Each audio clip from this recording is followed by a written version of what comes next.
चलिए, ये तो थी जब ड्रेनेज आपकी सीधे सीधे केनाल के नीचे से क्रॉस हो रही है। अब इसके बाद हम बात करते हैं, देखिए यहाँ पर आप इसे डीसी भी कह सकते हैं या सीडी भी कह सकते हैं। अब हम बात करते हैं साइफनिंग प्रोसेस की, क्या होती है। देखिए एक्वाडक्ट की साइफनिंग अपन बाद में देखेंगे, अभी अपन केवल ड्रेनेज, छोटे जो ड्रेनेज है उसकी साइफनिंग की बात करते हैं। तो क्या होती है, अब ये पहला आपने देखा है ड्रेनेज क्रॉसिंग के बारे से, अब सेकंड अपन देखेंगे ड्रेनेज साइफन के बारे से। देखिए साइफन का मतलब सबसे पहले मैं समझा दूं कि साइफन का मतलब क्या होता है। देखिए साइफन का मतलब होता है कि जब दोनों एक लेवल पे होते हैं, जैसे कि ड्रेनेज में भी आपके पास पानी की डिप्थ होती है और केनाल में भी आपके पास पानी की डिप्थ होती है। जरा सा यहाँ पर ये फर्क हो जाएगा, क्या हो जाएगा ये फर्क, वो मैं बताना चाहूंगा फिर से एक बार ग्राफिक रूप से। तो एक बार मैं फिर से ग्राफ खींच के मैं आपके पास बताता हूँ। ये तो थी बेड लेवल से। बाकी देखिए केनाल जो हाइड्रोलिक डाटा है दोनों का, हाइड्रोलिक डाटा किसका किसका, केनाल और ड्रेनेज का जो भी हाइड्रोलिक डाटा जो मैंने अभी डीसी के बारे से मैंने बताया हुआ था, सब कुछ वही होगी, बस सिचुएशन लेवल का अंतर होगा। लेवल का अंतर कैसे होगा वो मैं बता रहा हूँ। ड्रेनेज साइफन यहाँ पर दो प्रकार के होंगे, छोटे नाला पे जो ड्रेनेज साइफन बनते हैं वो दो प्रकार होते हैं। चलिए ग्राफिक रूप से एक बार फिर से मैं उसकी एलिवेशन खींचता हूँ। देखिए अलाइनमेंट सब वही है। अब एलिवेशन पे यानी एल सेक्शन जब उसके पास अपन ड्रॉ कर रहे हैं तो उस कंडीशन में कैसे आपके पास मिल रही है, मैं सेम सिचुएशन 1430 मीटर पे ही मैं क्या कर रहा हूँ, 1430 मीटर पे ही मैं ग्राफिकल एल सेक्शन के रूप में ले रहा हूं। ठीक है, यहां भी मैंने सीबीएल का बेड ग्रेड जो पहले गया हुआ था वैसे ही गया हुआ है। इस बेड ग्रेड को 1/1000 से मैंने पहले शो किया हुआ था। ठीक है, 1/1000 से पहले शो किया हुआ था। ये स्टार्टिंग है 0, 30, 60 ऐसा करते करते कहां तक गया था, 1500 मीटर तक आपके पास गई हुई थी। 1500 मीटर में आपके पास ड्रेनेज कहां क्रॉस कर रही थी, 1430 मीटर पे आपके पास इस पॉइंट के आधार पे क्रॉस कर रही थी। एक चीज और जरूरी बताना चाहूंगा, अब जब साइफन की बात आ रही है, साइफन में दोनों की सिचुएशन को कैसे लिया जाता है, दोनों के वाटर लेवल से तुलना की जाती है, वो दोनों के वाटर लेवल से कंपेयर किया जाता है। कंपेयर कैसे किया जाता है, देखिए यहाँ पर मैं एक बार और, ये आपके पास जो पानी का लेवल है वो केनाल के पानी का लेवल मैं यहाँ पर शो कर रहा हूँ कि यहाँ से 30 सेंटीमीटर है ना, 30 सेंटीमीटर केनाल की पानी जो है बह रही है। ठीक है, नाला में हो सकती है डिफरेंस हो सकती है, 15 सेंटीमीटर हो सकती है, 55 सेंटीमीटर हो सकती है, कुछ भी हो सकती है। अब यहाँ बात करेंगे जब साइफन की बात आती है तो अपन वाटर लेवल पे पहुंचेंगे। वाटर लेवल क्या होगी, एक बार मैं फिर ग्राउंड लेवल को फिर से दोबारा ड्रॉ कर रहा हूँ। इस बार यहाँ पर जो नीचे हो रही थी ग्राउंड लेवल, वहां पर अब क्या हो जाएगी, सीधे सीधे ये देखिए, ये मैं ग्राउंड लेवल जो है ड्रॉ कर रहा हूं। अब यहाँ पर ये क्योंकि यही आने वाला है, ये देखिए यहाँ पर क्या हो रही है, यहाँ पर एक शेप बन रहा है। ठीक है, फिर से ग्राउंड लेवल। अब इस बार सिचुएशन कैसी है, इस बार सिचुएशन ऐसी है कि मेरा केनाल का लेवल, सीबीएल लेवल नीचे है और लगभग लगभग ये देखिए पानी का लेवल, या पानी का लेवल बोल सकते हैं किसका, नाले का, या बेड लेवल। देखिए दोनों ही इस कंडीशन में पानी का लेवल भी केनाल के लेवल से ऊपर है और सीबीएल का बेड लेवल भी, ड्रेनेज का बेड लेवल भी आपके पास डिजाइन के डिजाइन जो है सीबीएल लेवल से ऊपर है। तो अभी सिचुएशन में कैसे बनेगी कहानी, चलिए देखते हैं। सबसे पहले मैं फिर केनाल का क्या करता हूं, क्रॉस सेक्शन डायग्राम जो टाइपिकल टाइप है उसको मैं ड्रॉ करता हूं। ठीक है, यहां पर समझिएगा। ठीक है, यहां पर पानी चल रही है, इसके पहले मैंने बताया था ये सीबीएल हो गया, ये एफएसएल हो गया और ये टीबीएल, एफएसएल और सीबीएल हो गया। ठीक है दोस्तों, अब बात करेंगे, अब देखिए यहाँ का लेवल क्या है, सीबीएल के लेवल से कहां जा रहा है, नाले का बेड लेवल यहां कहीं जा रहा है। ठीक है, यहां कहीं क्या आ रही है, नाले का बेड लेवल। इसमें भी क्या होगा, left side bank, right side bank. यहाँ फिर से एक बार आपको ध्यान देना है कि नाले का फ्लो किस डायरेक्शन से किस डायरेक्शन होती है। तो यहाँ पर मैं ग्राउंड लेवल का नाला बेड लेवल, ये हो गई नाला बेड लेवल। इस बार मेरी किस डायरेक्शन पे बह रही है, नाला इस डायरेक्शन में, तो ये मेरी क्या कहलाएगी, अप स्ट्रीम, और ये मेरी क्या कहलाएगी, डाउन स्ट्रीम। अब यहाँ भी क्या करते हैं, विंग वॉल बनाते हैं, किसके प्रोटेक्शन से, लेकिन विंग वॉल की हाइट ऐसे रखते हैं कि नाले का जो पानी है HFL है उससे कम से कम 30 सेंटीमीटर। देखो बरसात के समय जब भी नाले का आकलन किया जाता है, पानी की FLD नापी जाती है, तो बरसात के दिनों में हाई फ्लड लेवल को मानकर ही उसकी FLD जो है नापी जाती है। तो उससे भी अपने को कम से कम मिनिमम 30 सेंटीमीटर, उस इससे 30 सेंटीमीटर यानी लगभग यहाँ पर कहीं आपके पास विंग वॉल आएगी। बात को समझिए यहाँ पर दो बातें मैं करूंगा, ये विंग वॉल, अभी मैं बता रहा हूँ साइफन के बारे से, ठीक है। और सेम ऐसे यहाँ भी होगी, यहाँ के लेवल में डिफरेंस हो सकती है, क्योंकि देखिए यहाँ का नाला ऊपर हो सकता है, यहाँ का नाला डाउन हो सकता है, तो नाले का डाउन में अलग FLD चल रही है ना, दोनों की लेवल चेंज होगी। यहाँ हेड लॉस भी कभी कभी कैलकुलेशन में निकाला जाता है, तो हमेशा ही अप स्ट्रीम से डाउन रहेगी तभी हाइड्रोलिक प्रेशर करते हुए वो क्या करेगा, डाउन रहेगी तभी निकलेगा ना। अगर दोनों एक लेवल पे रहेंगे तो कैसे अपलिफ्ट प्रेशर मारेगा, प्रेशर नहीं जनरेट हो पाएगी। तो इसलिए हमेशा ही साइफन प्रोसेस में एक हेड लॉस कम से कम निकाला ही जाता है। उस हेड लॉस के तहत अप स्ट्रीम का जो NBL लेवल है उससे हमेशा डाउन लेवल का NBL हल्का सा, थोड़ा सा, जितना भी हेड लॉस आएगा वो नीचे रहेगा। तो अगर नीचे रहेगा FSL भी नीचे रहेगा, FSL इसको अपन क्या कहेंगे, डाउन स्ट्रीम SFL और डाउन स्ट्रीम NBL। अब इससे भी 30 सेंटीमीटर ऊपर, तो दोनों का विंग वॉल अलग अलग हो सकता है, ठीक। अब यहाँ देखो, अब सीधा सीधा जा रही है, अब इसको कैसे निकालें, यहाँ नाले के पानी को कैसे क्रॉस करें, क्योंकि बीच में आपके पास दोनों की वाटर लेवल लगभग सेम है। तो ऐसी सिचुएशन में दो कंडीशन होती है, एक तो बैरल के फॉर्म में, अभी मैं जो आपको बताऊंगा वो किसके बारे में, बैरल के फॉर्म में, RCC बैरल, RCC, ठीक है दोस्तों, RCC बैरल के बारे में। अब यहाँ पर क्या होगी, ICC बैरल। ये देखिए, अब इसका भी केसमेट एरिया के हिसाब से, जैसे अपन ने 900 mm पाइप अपन का कैलकुलेशन निकाले थे, उसी प्रकार से यहाँ पर एक रेक्टेंगुलर शेप में अपन बैरल का फॉर्म निकालेंगे, बैरल की साइज जो है वो निकालेंगे। अब बैरस की जो स्लैब की थिकनेस है वो यहाँ पर निकालेंगे, ठीक है। अब ये देखिए, ये वाली स्लैब आपके पास कहाँ फिट होगी, कहीं ना कहीं यहाँ फिट होगी। बात को समझिएगा, टॉप का जो स्लैब है वो कहीं ना कहीं यहाँ फिट होगी, यहाँ कम से कम आपको 10 सेंटीमीटर का कुशन आपको देना ही है। उसके बाद केनाल में डायरेक्ट आपके पास स्लैब के ऊपर आप किसको रेस्ट नहीं कर सकते, केनाल को, क्योंकि कई बार केनाल में लाइनिंग भी होती है, तो आप लाइनिंग तोड़ के तो बैरल उसके नीचे कंस्ट्रक्शन नहीं कर सकते, लाइनिंग को छोड़ के ही करना पड़ेगा। इसीलिए मैं बोल रहा हूँ कम से कम 10 सेंटीमीटर का यहाँ पर आपको कुशन जो है छोड़ना पड़ेगा, वो भी केनाल को ध्यान में रखते हुए, केनाल की लाइनिंग को ध्यान में रखते हुए।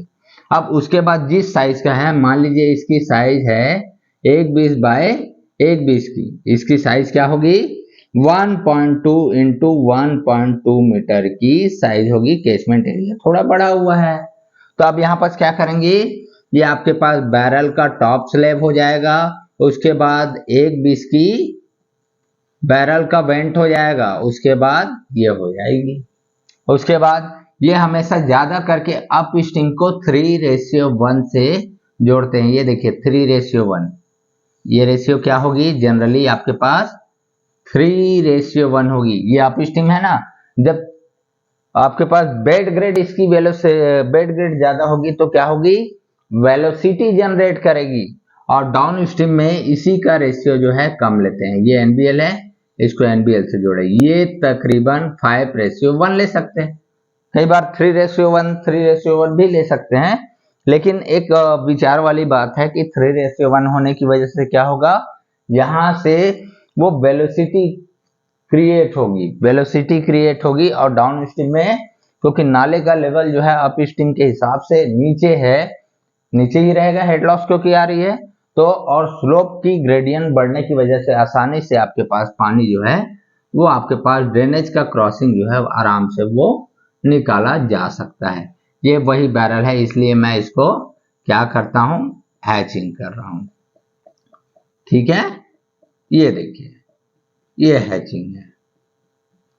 ये बैरल, टोटल बैरल में आपके पास क्या होगी, आरसीसी स्टील जो है वो लगाई जाएगी। आरसीसी स्टील किस तरीके से लगाई जाएगी, इसमें अलग अलग टॉप स्लैब की अलग होगी, बॉटम स्लैब की अलग होगी, इसकी अलग होगी और राइट सीट की अलग होगी। ऐसा क्यों होगा, उसके पीछे हम कारण समझते हैं। देखिए केनाल में इस जो पोर्शन है, मैं थोड़ा हाईलाइट करना चाहूंगा, केनाल के इस पोर्शन में आपके पास केनाल का बेड और पानी का लोड आ रहा है। इस सिचुएशन में आपकी अलग अलग लोड, दोनों बैंकों को अपन अलग अलग डिवाइड कर सकते हैं। हो सकती है क्या होगी, इस बैंक की चौड़ाई होगी 1.2 मीटर, इस बैंक की चौड़ाई होगी 3.1 मीटर। बात को एक मिनट के लिए समझिएगा।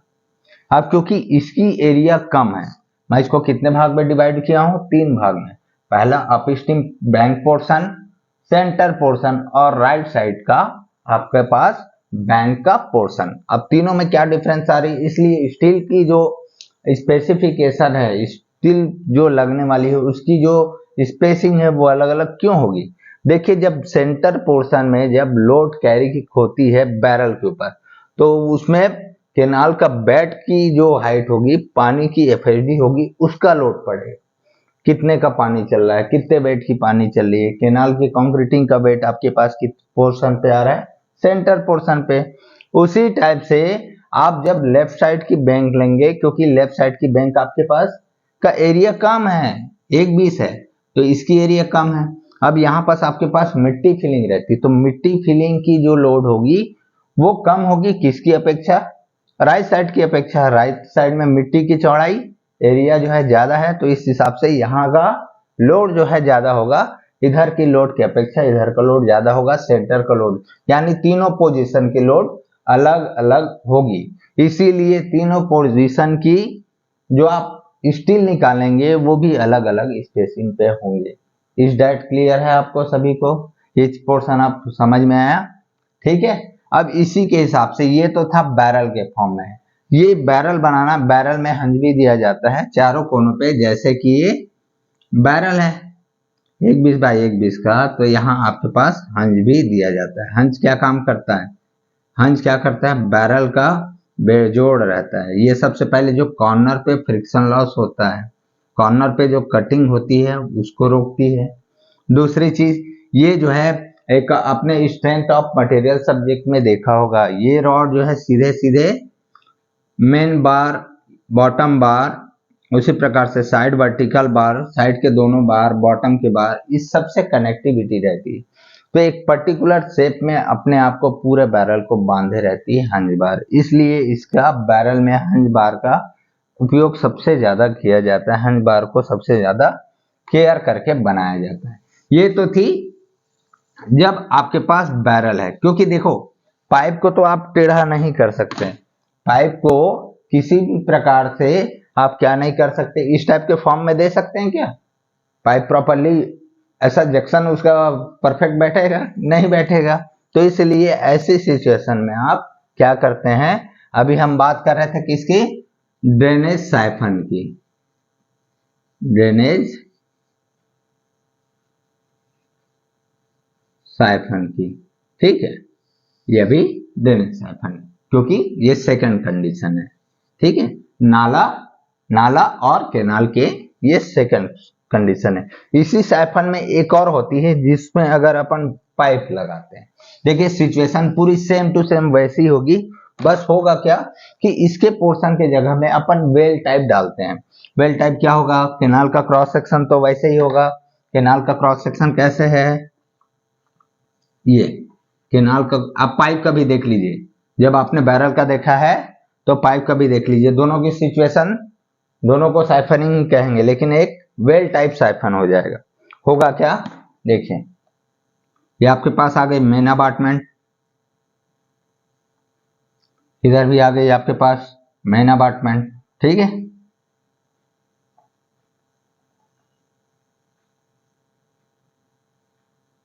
मतलब एक दूसरे के अपोजिट रहते हैं, मिरर रहते हैं।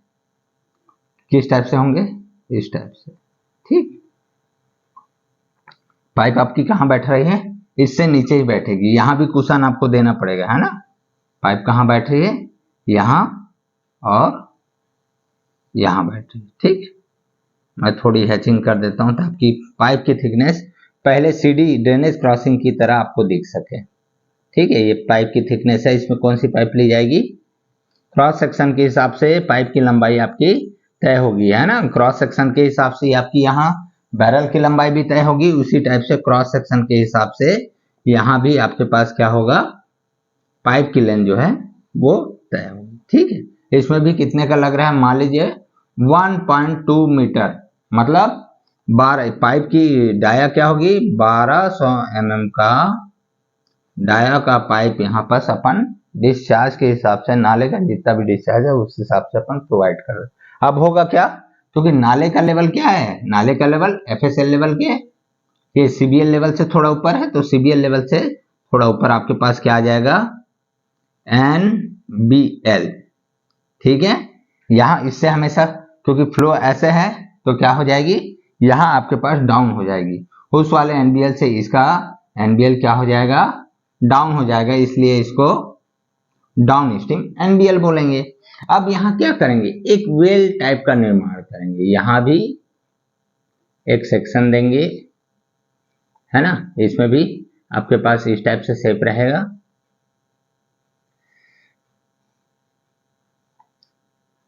ये, और यहाँ पर एक अलग से पानी के लिए, आप समझ में आ रही है? ये वेल है, वेल। इसे क्या कहा जाता है? इस पोर्शन को कहा जाता है वेल टाइप, वेल टाइप।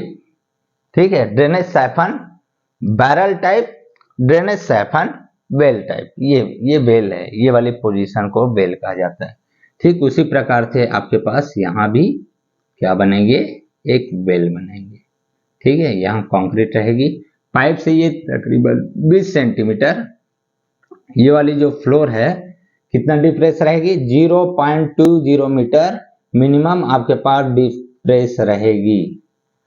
ठीक है, क्यों रहेगी डिप्रेस? क्योंकि कुछ ना कुछ सिल्टअप है वो वहां जम जाती है ना।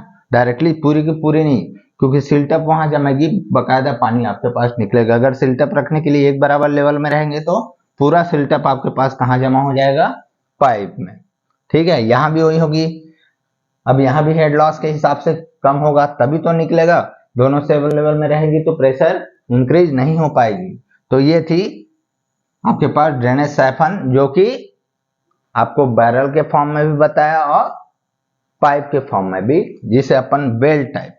अब ऐसे में पढ़ने में आपको क्या कहेंगे? Drainage siphon is the barrel type और drainage siphon is the well type, या पाइप वेल टाइप भी आप बोल सकते हैं। अगर ये वीडियो आपको, ये लेक्चरर वीडियो आपको बहुत अच्छी लगी होगी, किसी प्रकार का कोई डाउट होगा तो आप मुझसे संपर्क कर सकते हैं। अपनी कोई राय है वो आप दे सकते हैं। एक्सप्लेन करने में कहीं कुछ छोटी मोटी मिस्टेक भी हो जाती है, कहीं इससे पहले मैंने लिखा हुआ था जो आपके पास वेलोसिटी नाले का, उसमें क्यूमेक्स मैंने लिखा हुआ था, जबकि वो होता मीटर पर सेकेंड।